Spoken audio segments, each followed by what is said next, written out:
There is some treachery afloat in Charlottesville, Virginia. I don't know if you guys have heard of it, but that's the reason I'm doing this story.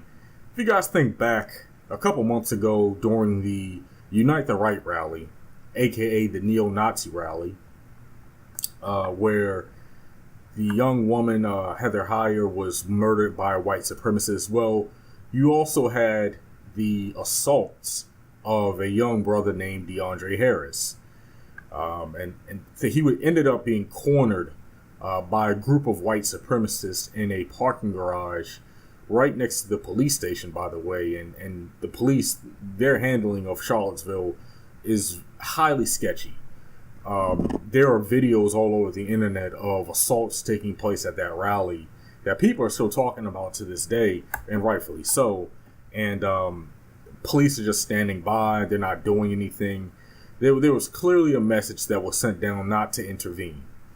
Well, luckily somebody intervened and aided, not a cop, by the way, but someone else intervened and aided DeAndre Harris and prevented him from being beaten to death, because that probably would have happened.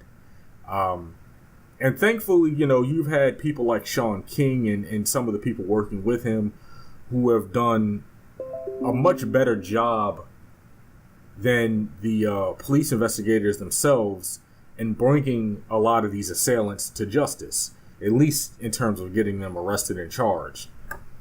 And a few of them have been arrested and charged. There are still a couple that are out there that haven't been identified and haven't been arrested yet.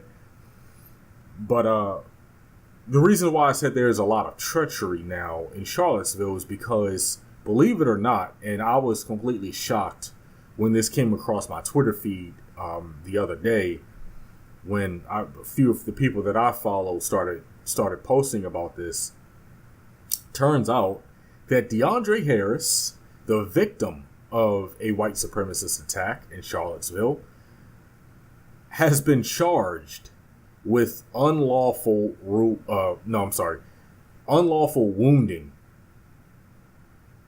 DeAndre Harris has been charged with unlawful wounding. One of the white supremacists, who I don't even care to name, to be perfectly honest with you, is trying to say that Harris attacked him, and because Harris attacked him, he ended up in the hospital, or he ended up getting hit with a pipe or something like that. And because of that, he's countercharging, or get this. So the Charlottesville Police Department didn't actually issue the arrest warrant themselves.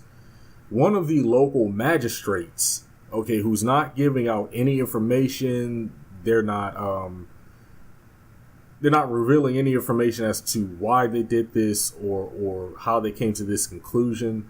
This magistrate completely circumvented the Charlottesville Police Department and independently brought the arrest warrant herself. Can you believe that? So this white supremacist went to a magistrate and literally left and walked out with an arrest warrant. No investigation, no proof, nothing. As a matter of fact, DeAndre Harris's lawyer has come out, and there's even a photo of this online of this particular white supremacist being hit in the head with a pipe. And you can clearly see that looked like it was someone from Antifa. You can clearly see the hand of the person with the pipe, and it's not a black person's hand, it's a white person's hand.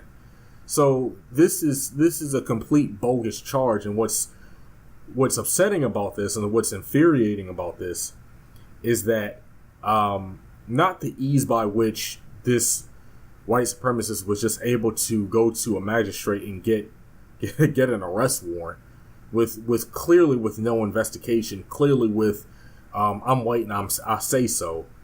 But this is clearly retaliatory, and it makes that whole criminal justice arena in Charlottesville look even worse than it did before, because not only did we have the whole issue of the police department just standing by not doing anything while people were being attacked in Charlottesville. It took a woman being killed and murdered with a terrorist attack, before they actually started cracking down on the chaos in that during that whole protest. So not only do we have that as an issue, but now we have the issue of the police department not even attempting to investigate who attacked and nearly murdered DeAndre Harris. It takes Twitter, okay, black people on Twitter and people, Sean King and people working with him. It took them to actually do the job of the police department to actually find these people.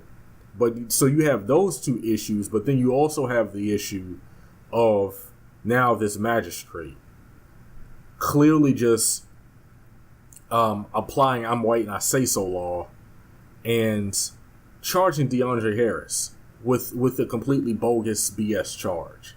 Now DeAndre Harris has to go to Charlottesville, which he doesn't want to do, I'm sure. And I wouldn't want to be seen in Charlottesville after what happened to me. I'm sure he has a lot of trauma that he has to deal with regards to that attack. And what that brother did was courageous.